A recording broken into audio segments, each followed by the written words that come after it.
Ngayong eleksyon ng sigaw ng marami, pagbabago. Bagay na kitang-kita sa mga mukha ng mga botante sa voters list. Yan at iba pang eleksyon 2025 paandar. Pusuan sa report ni Joseph Morong.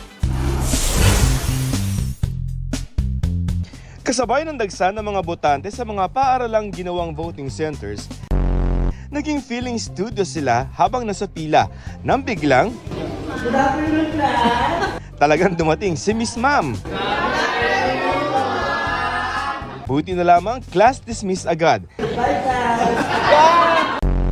Pahirapan ang paghahanap ng pangalan pero ang ilan sa iba nahirapan.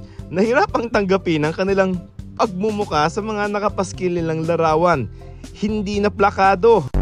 May humaba na ang buhok at nag-iba ng look. Mga pictures na almost decades ago. Well, hello Glow. Okay naman ang mukha pero parang bagay sa ibang presinto. Hinanap lamang ang pangalan sa board pero si Kuya parang sa board exam sumakses. Joseph Morong nagbabalita para sa GMA Integrated News. Huwag magpahuli sa mga balitang dapat niyong malaman. Mag-subscribe na sa GMA Integrated News sa YouTube.